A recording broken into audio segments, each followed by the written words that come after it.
ओम श्री साईनाथाय नमः। श्री साईं सच्चरित्र अध्याय 3। श्री साईं बाबा की स्वीकृति, आज्ञा और प्रतिज्ञा, भक्तों को कार्य समर्पण, बाबा की लीलाएं, ज्योतिर्स्तंभ स्वरूप, मातृ प्रेम, रोहिला की कथा, उनके मधुर अमृतोपदेश। श्री साईं बाबा की स्वीकृति और वचन देना। जैसा कि गत अध्याय में वर्णन किया जा चुका है, बाबा ने सच्चरित्र लिखने की अनुमति देते हुए कहा कि सच्चरित्र लेखन के लिए मेरी पूर्ण अनुमति है। तुम अपना मन स्थिर कर मेरे वचनों में श्रद्धा रखो और निर्भय होकर कर्तव्य पालन करते रहो। यदि मेरी लीलाएं लिखी गई तो अविद्या का नाश होगा तथा ध्यान व भक्ति पूर्वक श्रवण करने से दैहिक बुद्धि नष्ट होकर भक्ति और प्रेम की तीव्र लहर प्रवाहित होगी, और जो इन लीलाओं की अधिक गहराई तक खोज करेगा उसे ज्ञान रूपी अमूल्य रत्न की प्राप्ति हो जाएगी। इन वचनों को सुनकर हेमाडपंत को अति हर्ष हुआ और वे निर्भय हो गए। उन्हें दृढ़ विश्वास हो गया कि अब कार्य अवश्य ही सफल होगा। बाबा ने श्यामा की ओर दृष्टिपात कर कहा, जो प्रेम पूर्वक मेरा नाम स्मरण करेगा मैं उसकी समस्त इच्छाएं पूर्ण कर दूंगा।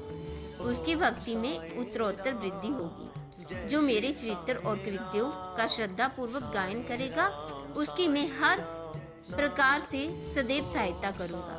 जो भक्तगण हृदय और प्राणों से मुझे चाहते हैं उन्हें मेरी कथाएं श्रवण कर सब भावत प्रसन्नता होगी। विश्वास रखो कि जो कोई मेरी लीलाओं का कीर्तन करेगा उसे परमा आनंद और चिर संतोष की उपलब्धि हो जाएगी।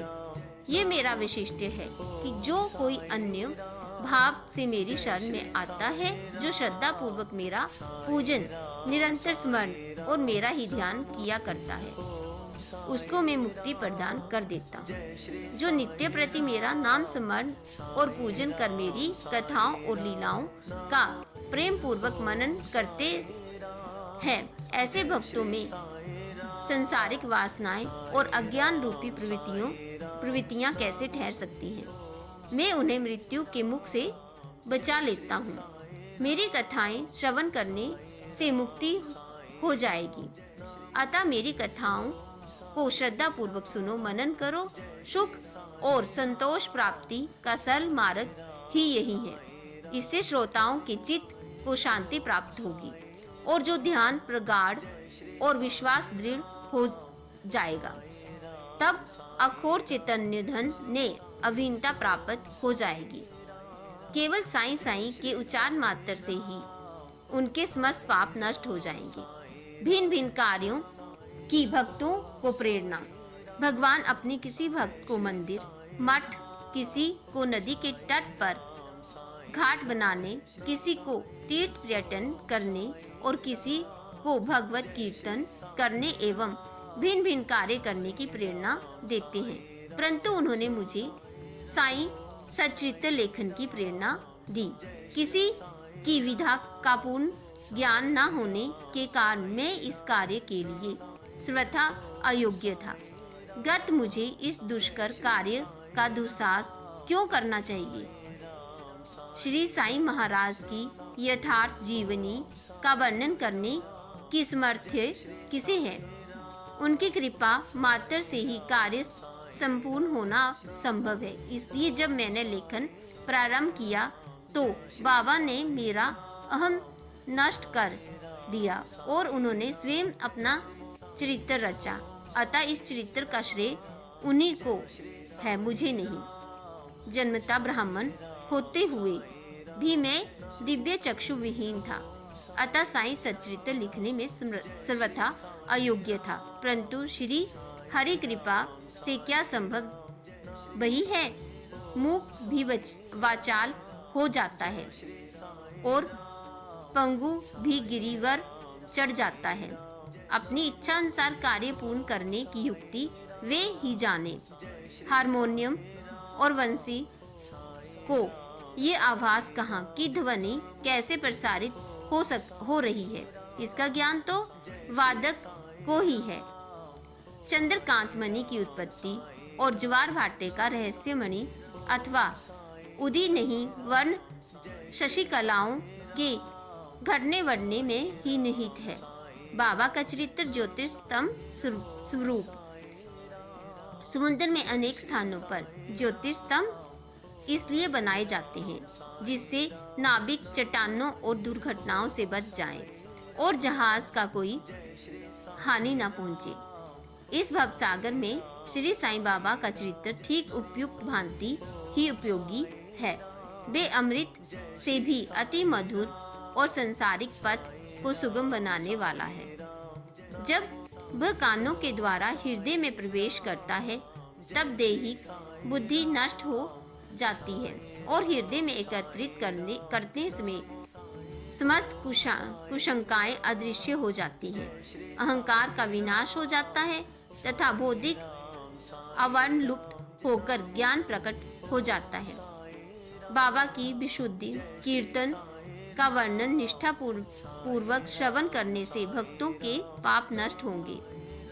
अतः ये मोक्ष प्राप्ति का भी सरल साधन है। सतयुग में शम तथा दम, त्रेता में त्याग, द्वापर में पूजन और कलयुग में भव कीर्तन ही मोक्ष का साधन है। ये अंतिम साधन चारों वर्णों के लोगों को साध्य भी है। अन्य साधन योग, त्याग, ध्यान, धारणा आदि आचरण करने में कठिन है, परंतु चरित्र तथा हरि कीर्तन का श्रवण और कीर्तन से इंद्रियों की स्वाभाविक विषयासक्ति नष्ट हो जाती है और भक्त वासना सहित रहित होकर आत्म साक्षात्कार की ओर अग्रसर हो जाता है। इसी फल को प्रदान करने हेतु उन्होंने सच्चरित्र का निर्माण कराया। भक्तगण अब सरलता पूर्वक चरित्र का अवलोकन करें और साथ ही उनके मनोहर स्वरूप का ध्यान कर गुरु और भक्त भक्ति के अधिकारी बने तथा निष्काम होकर आत्म साक्षात्कार को प्राप्त हो। साईं सच्चरित्र का सफलता पूर्वक संपूर्ण होना ये साईं महिमा ही समझे। हमें तो केवल एक निमित्त मात्र ही बनाया गया है। मातृ प्रेम, गाय का अपने बछड़े पर प्रेम सर्वविदित ही है। उसके स्तन सदैव दुग्ध से पूर्ण रहते हैं और जब भूखा बछड़ा स्तन की ओर दौड़कर आता है तो दुग्ध की धारा स्वतः प्रवाहित होने लगती है। उसी प्रकार माता भी अपने बच्चे की आवश्यकता का पहले से ही ध्यान रखती है, ठीक समय पर स्तनपान कराती है। वह बालक का श्रृंगार उत्तम ढंग से करती है, परंतु बालक को इसका कोई भी भान ही नहीं होता। बालक के सुंदर श्रृंगार शरीर को देखकर माता के हर्ष का पारावार नहीं रहता। माता का प्रेम विचित्र, असाधारण और निस्वार्थ है, जिसकी कोई उपमा नहीं है। ठीक इसी प्रकार सद्गुरु का प्रेम अपने शिष्य पर होता है। ऐसा ही प्रेम बाबा का मुझ पर था और उदाहरणार्थ वह निम्न प्रकार का था। सन 1916 में मैंने नौकरी से अवकाश ग्रहण किया। जो पेंशन मुझे मिलती थी वह मेरे कुटुंब के निर्वाह के लिए अपर्याप्त थी। उसी वर्ष की गुरु पूर्णिमा के दिवस में अन्याय भक्तों के साथ शिरडी गया। वहां अन्ना चिचिर्णिकर ने सर्वथा ही मेरे लिए बाबा से इस प्रकार प्रार्थना की कि इनके ऊपर कृपा करो। जो पेंशन इन्हें मिलती है वह निर्वाह योग्य नहीं है। कुटुंब में वृद्धि हो रही है, कृपया और कोई नौकरी दिला दीजिए ताकि इनकी चिंता दूर हो और ये सुखपूर्वक रहें। बाबा ने उत्तर दिया कि इन्हें नौकरी मिल जाएगी, परंतु अब इन्हें मेरी सेवा में ही आनंद लेना चाहिए। इनकी इच्छाएं सदैव पूर्ण होंगी। इन्हें अपना ध्यान मेरी ओर आकर्षित कर अधार्मिक तथा दुष्ट जनों की संगति से दूर रहना चाहिए। इन्हें सबसे दया और नम्रता का बर्ताव और अंतःकरण से मेरी उपासना करनी चाहिए। यदि ये इस प्रकार आचरण कर सके तो नित्यानंद के अधिकारी हो जाएंगे। रोहिला की कथा। ये कथा श्री साईं बाबा के समस्त प्राणियों पर समान प्रेम की सूचक है। एक समय रोहिला जाति का एक मनुष्य शिरडी आया। वह ऊंचा, पूरा सुदृढ़ तथा सुगठित शरीर का था। बाबा के प्रेम से मुग्ध होकर वे शिरडी में ही रहने लगा। वे आठों प्रहर अपनी उच्च और कर्कश ध्वनि में कुरान शरीफ के कलम पढ़ता और अल्लाहू अकबर के नारे लगाता था। शिरडी के अधिकांश लोग खेती में दिन भर काम करने के पश्चात जब रात्रि में घर लौटते तो रोहिला की कर्कश पुकारें उनका स्वागत करती हैं। इस कारण उन्हें रात्रि में विश्राम न मिलता था, जिससे वे अधिक कष्ट असहनीय हो गया। तब उन्होंने बाबा के समीप जाकर रोहिला को मनाकर इसका उत्पात को रोकने की प्रार्थना की। बाबा ने उन लोगों की इस प्रार्थना पर ध्यान न दिया। इसके विपरीत गांव वालों को आड़े हाथों लेते हुए बोले कि वे अपने कार्य पर ध्यान दें और रोहिला की ओर ध्यान न दें। बाबा ने उनसे कहा कि रोहिला की पत्नी बुरे स्वभाव की है और वह रोहिला को तथा मुझे अधिक कष्ट पहुंचाती है, परंतु वह उसके कलमों के समक्ष उपस्थित होने का साहस करने में असमर्थ है और इसी कारण वह शांति और सुख में है। यथार्थ में रोहिला की कोई पत्नी ना थी। बाबा के संकेत केवल कुविचारों की ओर था। अन्य विषय की अपेक्षा बाबा प्रार्थना और ईश आराधना को महत्व देते थे। अतः उन्होंने रोहिला के पक्ष का समर्थन कर ग्रामवासियों को शांतिपूर्वक थोड़े समय तक उत्पादन सहन करने का परामर्श दिया। बाबा के मधुर अमृतोपदेश। एक दिन दोपहर की आरती के पश्चात भक्तगण अपने घर लौट रहे थे। तब बाबा ने निम्नलिखित अति सुंदर उपदेश दिया। तुम चाहे कहीं भी रहो, जो इच्छा हो सो करो, परंतु ये सदैव स्मरण रखो कि जो कुछ तुम करते हो वह सब मुझे ज्ञात है। मैं ही समस्त प्राणियों का प्रभु और घट घट में व्यापक हूँ।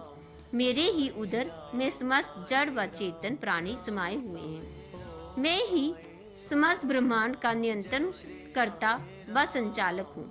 मैं ही उत्पत्ति व संहार करता हूँ।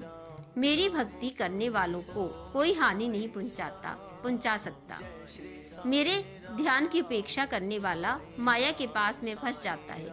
समस्त जंतु, चींटियां और दृश्यमान, परिवर्तनमान और स्थायी विश्व मेरे ही स्वरूप हैं। इन सुंदर और अमूल्य उपदेशों को श्रवण कर मैंने तुरंत ये दृढ़ निश्चय कर लिया कि अब भविष्य में अपने गुरु के अतिरिक्त अन्य किसी मानव की सेवा न करूंगा।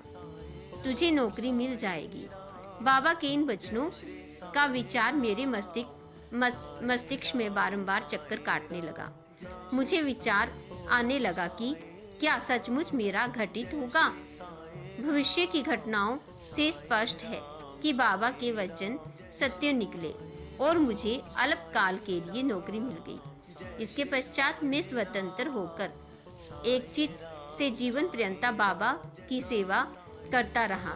इस अध्याय को समाप्त करने से पूर्व मेरी पाठकों से विनम्र प्रार्थना है कि वे समस्त बाधाएं जैसे आलस्य, निद्रा, मन की चंचलता व इंद्रियां आसक्ति दूर कर और एक चित्त हो अपना ध्यान बाबा की लीलाओं की ओर वे और स्वाभाविक प्रेम निर्माण कर भक्ति रहस्य को जाने तथा अन्य साधनाओं में व्यर्थ श्रमित ना हो। उन्हें केवल एक ही सुगम उपाय का पालन करना चाहिए और वह है श्री साईं लीलाओं का श्रवण।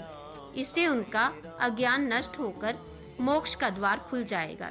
जिस प्रकार अनेक स्थानों में भ्रमण करता हुआ भी लोभी पुरुष अपने गड़े हुए धन के लिए सतत चिंतित रहता है, उसी प्रकार श्री साईं को अपने हृदय में धारण करो।